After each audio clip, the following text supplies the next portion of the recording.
नमस्कार, मैं हूं आपके साथ मयंक। आज 13 तारीख है।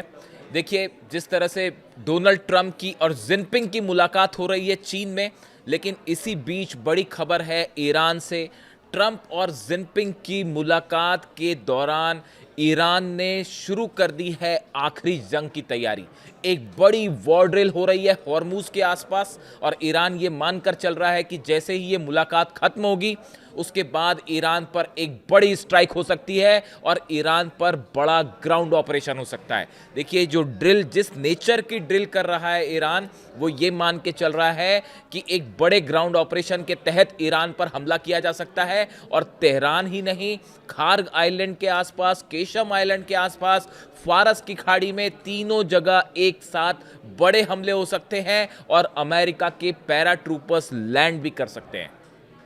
इसके लिए करारा जवाब देने की तैयारी में ईरान जुट गया है। देखिए, जो खबरें आ रही हैं उसके मुताबिक कई टारगेट्स बनाए गए हैं अलग अलग, कि अमेरिका के ब्लैक हॉक हेलीकॉप्टर्स अगर अंदर घुसते हैं तो उनसे कैसा निपटा जाएगा, पैराट्रूपर्स अगर नीचे उतरते हैं तो उनको कैसे घेरना है, अगर एयर स्ट्राइक्स होती हैं तो डिफेंस सिस्टम्स कहाँ लगे हैं, मिसाइल लॉन्चर्स जो हैं उनको एक्टिवेट कर दिया गया है। इस तरह की तमाम खबरें हैं और ईरान की सेना की तरफ से अपनी जनता को ये बात कह दी गई है कि आप आखिरी जंग के लिए तैयार रहें।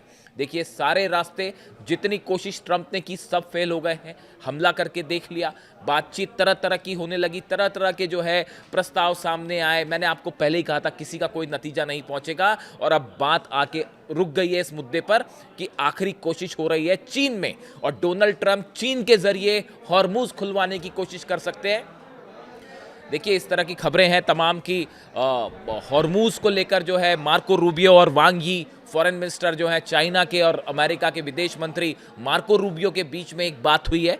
डोनाल्ड ट्रंप और जिनपिंग की मुलाकात के पहले ये बातचीत हुई, जिसमें इस बात को लेकर बताया जाता है कि सहमति बनती दिख रही है कि हॉर्मूज खोला जाना चाहिए। तो हॉर्मूज खोला जाना चाहिए तो ब्लॉक कौन करके बैठा है? किसने? क्या हॉर्मूज पहले ब्लॉक था? हॉर्मूज पहले ब्लॉक नहीं था। ईरान ने कभी हॉर्मूज ब्लॉक नहीं किया। यह ब्लॉकेज तब हुआ जब अमेरिका अपनी सेना लेके हॉर्मूज में पहुंचा। जब 17 जंगी जहाज लेके डोनाल्ड ट्रंप वहां पहुंचे तब हॉर्मूज ब्लॉक हुआ। ईरान ने कभी ब्लॉकेज नहीं किया था हॉर्मूज को। और अब हालत यह है कि वहां पे 17 जहाज खड़े हुए हैं, लेकिन ईरान ने अपनी पूरी ताकत झोंक दी है कि अगर किसी तरह का भी हमला होता है तो उसका करारा जवाब दिया जाएगा। जवाब की बात सिर्फ हॉर्मूज में नहीं है। एक खबर जो कि डिफेंस एक्सपर्ट्स के बीच में तेजी से वायरल है, पेंटागन में चिंता का विषय है, और तमाम जो डिफेंस, देखिए, डिफेंस से जुड़ी जो खबरें आती हैं, दो तरह की खबरें आती हैं। एक खबर होती है जब कोई देश दावा करता है कि हाँ, हमने इस मिसाइल का टेस्ट किया, पूरी दुनिया देखती है कि मिसाइल का टेस्ट किया, किसी हथियार का टेस्ट हुआ है, किसी तरह की डील हुई है, इस तरह की तमाम जानकारियां होती हैं। लेकिन एक खबरें डिफेंस जो एक्सपर्ट्स होते हैं उनके बीच में वो होती है जिसमें हथियारों का निर्माण हो रहा होता है, लेकिन वो रिवील नहीं किया जाता, उसके बारे में दुनिया नहीं जानती। पिछले 24 से 48 घंटे में सबसे ज़्यादा जिक्र अगर ये किसी चीज़ का हो रहा है तो वो है ईरान की ICBM, इंटरकॉन्टिनेंटल बैलिस्टिक मिसाइल्स। अब इसका जिक्र क्यों हो रहा है आप ये भी समझिए। मैंने अपने पिछले वीडियो में इसका हल्का सा जिक्र किया था, लेकिन ये एक अलग पूरा मुद्दा है जिस पर चर्चा होनी चाहिए, और ये खासकर उस ट्रंप और जिनपिंग की मुलाकात के बीच चर्चा का मुद्दा बना हुआ है। IRGC से जुड़े कुछ सूत्रों ने इस तरह का दावा किया है कि ईरान के एक अंडरग्राउंड मिसाइल सिटी में ICBM बनाने का काम बड़ी तेजी से हो रहा है, और कई ICBM के वर्जन्स तैयार हो गए। एक फिगर भी चल रहा है मीडिया में कि 500 से ज़्यादा ICBM तैयार हैं। इस तरह की खबरें आ रही हैं। देखिए, ये ICBM वाली बात कब शुरू हुई? ICBM वाली बात तब शुरू होती है जब अचानक ये जो जंग हुई, इसके पहले की बात है, 12 दिन की जंग के बाद की बात है। मैंने इस पर वीडियो भी किया था। अचानक से कुछ सैटेलाइट्स ने, रडार्स ने एक प्रोजेक्टाइल को ट्रेस किया था, जिसमें ईरान से एक मिसाइल फायर की गई जो कि बड़ा लंबा डिस्टेंस करते हुए, क्रॉस करते हुए रूस के साइबेरिया में जाकर गिरी थी। इस तरह का ट्रैक हुआ था सैटेलाइट्स में कुछ इमेजेस कैच हुई थी, रडार ने कुछ सेंसर्स ने जो है वो कैच किया कि भाई एक लॉन्ग रेंज मिसाइल फायर हुई है ईरान से जो रूस तक गई। उस समय भी इसको लेकर तमाम जगह खबरें थी कि क्या ये आईसीबीएम थी किसी तरह की, लेकिन कई दावे इस तरह के भी हुए कि क्या रूस ने ही या चाइना ने अपनी कोई मिसाइल प्रोवाइड की है। इस तरह की तमाम खबरें थी, स्पेकुलेशन थे। लेकिन अब जो दावे हो रहे हैं, बताया जा रहा है कि जब से ये सीज फायर हुआ, 40 दिन की जंग हुई, उसके बाद से जो सीज फायर हुआ है, इस सीज फायर के दौरान ईरान ने अंडरग्राउंड फैसिलिटी में अपने आईसीबीएम के प्रोग्राम को तेजी से एक्टिवेट किया है और बड़ी संख्या में मिसाइल्स आईसीबीएम्स बन के तैयार है। अब ये दावा देखिए ऐसा है कि ये आरजीसी की तरफ से कोई क्लेम करते हुए कोई जानकारी नहीं दी गई है, ये सोर्सेस के हवाले से खबरें हैं जो आपको कई जगह मिल जाएंगी। लेकिन जब भी इस तरह की कोई खबर ईरान से आती है तो पेंटागन के कान खड़े हो जाते हैं, सीआईए के कान खड़े हो जाते हैं, अमेरिका अलर्ट हो जाता है। क्योंकि देखिए कई बार इस तरह की बातें आ चुकी है, पहले भी कहा जा चुका है कि ईरान वो कैपेबिलिटी विकसित कर रहा है कि वो सीधा वॉशिंगटन और न्यूयॉर्क को हिट कर पाए।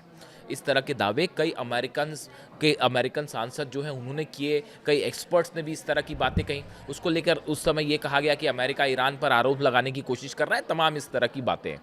लेकिन जब बात ईरान के मिसाइल प्रोग्राम की हो तब किसी भी खबर को सीआईए और पेंटागन बिल्कुल अनदेखा नहीं करते, क्योंकि ईरान ने अपनी मिसाइल से दुनिया की सबसे बड़ी ताकतों को झुका के रख दिया है। ये बात सब जानते हैं। किसी ने सपने में नहीं सोचा था कि अमेरिका जैसा शक्तिशाली देश जो इतना बड़ा डिफेंस सिस्टम लेकर बैठा है, उसके उन डिफेंस सिस्टम की धज्जियां उड़ा देगी। फतह तू, खुर्रम शहर और सेजिल जैसी मिसाइल्स जो हैं, अमेरिका के डिफेंस सिस्टम को उसने तबाह करके रख दिया, इजराइल के डिफेंस सिस्टम को तबाह करके रख दिया। पूरे अरब के 16 बेस तबाह हुए हैं अमेरिका के, और कोई अमेरिका का डिफेंस सिस्टम नहीं रोक पाया। इसलिए ईरान की मिसाइल्स को और ईरान के मिसाइल प्रोग्राम को लेकर जो खबरें आती हैं उसको अब हल्के में लेने की कोशिश नहीं करता अमेरिका। देखिए इस तरह की बात होती है कि अब तक ईरान ने आईसीबीएम फायर क्यों नहीं की। एक बड़ा सवाल मेरे दर्शक पूछते हैं कि भाई अगर आईसीबीएम है तो फायर क्यों नहीं की। देखिए ईरान की तरफ से बार बार ये बात कही जाती रही है, पिछले 5 महीने से ये बात कही जा रही है, इस जंग के कहीं पहले से, कि इस बार हमला होगा तो एक बड़ा सरप्राइज होगा, हम वो टारगेट हिट करेंगे जो कोई सोच भी नहीं सकता। इस तरह के बयान आ रहे थे लगातार पिछले 5 महीने से। एक बड़ा दावा ये हो रहा है कि क्या पिछले 5 महीने से ईरान इस बड़े आईसीबीएम प्रोजेक्ट पे काम कर रहा है। देखिए पिकेक्स माउंटेन के नीचे जो पहाड़ियाँ हैं, पिकेक्स माउंटेन में जो पहाड़ियाँ हैं, इसके नीचे जो सुरंगें बनी हुई हैं, इसमें क्या हो रहा है कोई नहीं जानता। दुनिया का कोई बंकर बस्टर बम इसको तबाह नहीं कर सकता। और यहाँ पर ग्राउंड ऑपरेशन करना ऐसा है जैसा शेर की मान में आप जाके खड़े हो जाइए, फिर शेर करेगा जो करना है। यहाँ पर ग्राउंड ऑपरेशन बेहद मुश्किल है, वरना अगर आसान होता तो अब तक डोनाल्ड ट्रंप कर चुके होते। डोनाल्ड ट्रंप को ये बताया गया है कि यहाँ पर ग्राउंड ऑपरेशन आप करने जाएंगे तो आपके हजारों सैनिक मारे जाएंगे। क्या उसके लिए आप तैयार हैं? तैयार नहीं है, इसीलिए ब्लॉकेड करके खड़े हुए हैं, इसीलिए तेल का खेल चल रहा है। और इसमें बड़ा नुकसान चूंकि चीन का भी हो रहा है। जो जहाज निकलते थे हॉर्मूज से 45% तेल जाता है चीन का, वो सबका सब रुका हुआ है, इसलिए चीन को भी बड़ा नुकसान हो रहा है। तो अब चीन भी जो है वो शायद इस बात के लिए तैयार है कि हॉर्मूज तो खोला जाए, लेकिन किस शर्त पर खोला जाए, ईरान को कैसे मनाया जाए, ये तमाम बातें हैं। क्योंकि ईरान की जनता का मूड जो है वो बिल्कुल भयंकर गुस्से में है। ईरान की जनता, ईरान के लोग 1 इंच झुकने को तैयार नहीं है अमेरिका के सामने। और खासकर तब जब ये बार बार प्रस्ताव सामने आते हैं और उसमें इस तरह की बातें होती हैं। डोनाल्ड ट्रंप ने जाने के पहले फिर एक बार कह दिया है कि हमको, जब चाइना के लिए रवाना हो रहे थे, जब अब तो पहुंच गए, लेकिन जब रवाना हो रहे थे तो उन्होंने बयान दिया कि ईरान को हराने के लिए हमें किसी की ज़रूरत नहीं है, हम अकेले ही काफ़ी हैं। यानी बात फिर से उन्होंने फिर ये कहा कि अगर हमारी शर्तें नहीं मानोगे तो हम तबाह कर देंगे। अब अभी तक यही बात समझ में नहीं आई कि भाई अगर तबाह करने की हालत में होते तो कर चुके होते, तबाह कर पाए, तबाह नहीं कर पाए तो बार बार ये बोलने से क्या होगा कि हम तबाह कर देंगे, जो करना है कर लीजिए। ईरान यही कह रहा है, हाँ भैया जो करना है कर लो, हम तैयार हैं, जाओ हमला करके देखिए उसके बाद क्या होता है। तमाम तरह की खबरें आ रही हैं। जो हमले हुए ईरान पे, जो ये 40 दिन की जंग हुई, इसमें जो हमले हो रहे थे, खासकर तेल डिपोज पे और अलग अलग ऑयल ठिकानों पर जो हमले हुए, आइलैंड्स पर हमले हुए, अब उसमें धीरे धीरे चीज़ें निकल के आ रही हैं कि उसमें जो है यूएई के मिराज भी शामिल थे हमला करने में। उसमें सऊदी, अब ये भी खबरें आ रही हैं कि सऊदी ने भी अपने वॉरशिप्स का, अपना फाइटर जेट्स का इस्तेमाल किया और सऊदी की तरफ से भी कुछ मिसाइल्स दागी गई। लेकिन चूंकि ईरान या ऐसी नहीं बरस रही थी सऊदी के ऊपर जो मिसाइल्स बरस रही थी, या यूएई टारगेट कर रहा था ईरान, वो ऐसा थोड़ी ना था कि बिना जो है मकसद के सिर्फ हमले हो रहे हैं। बेस पर तो हमले थे ही, लेकिन यूएई और सऊदी में कई जगह मिसाइल्स गिरी हैं। तो ये अब उसकी वजह धीरे धीरे देखिए रिपोर्ट्स निकल के आ रही हैं कि अरब कई देशों से भी हमले हुए थे ईरान पे। तो ईरान ने बिना मतलब के हमले नहीं किए थे, वहीं हमले किए थे जहाँ से हमले आ रहे हैं, वो पता चल जाता है, उसको आप छुपा के नहीं रख सकते। तो देखिए अब सवाल ये है कि क्या ट्रंप और जिनपिंग की मुलाकात में क्या कोई ऐसा फॉर्मूला तय होगा जिसके लिए ईरान तैयार होगा। लेकिन बात वही है, सवाल हॉर्मुज खोलने का है। अगर आप मेरी व्यक्तिगत राय माने तो, अगर आप मेरी राय पूछेंगे तो हॉर्मुज खोलने के लिए तो एक बार फिर भी कोशिश हो सकती है। अगर पुतिन चाहेंगे और जिनपिंग चाहेंगे तो ईरान को इस बात के लिए कुछ हद तक राजी किया जा सकता है कि हॉर्मुज खुला। अरे तो ईरान तो पहले ही ब्लॉक करके नहीं बैठा था भैया, वो तो आप अपने जहाज लेके आए। ये तो डोनाल्ड ट्रंप की जिद है जिसकी वजह से पूरी दुनिया में हाहाकार मचा हुआ है। आप बताइए, आज पूरी दुनिया परेशान है, पूरी दुनिया परेशान है तेल के लिए। जो हालात अलग अलग देशों में है, जो खबरें हिंदुस्तान से हैं, एशिया से है, यूरोप से है, उन खबरों में आप देख लीजिए क्या हालात है।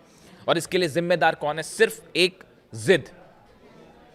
अब सवाल ये है कि डोनाल्ड ट्रंप कब तक वहाँ खड़े रहेंगे अपने जहाज़ लेके? ज़्यादा दिन खड़े नहीं रहेंगे, इसीलिए आखिरी कोशिश चीन के जरिए हो रही है।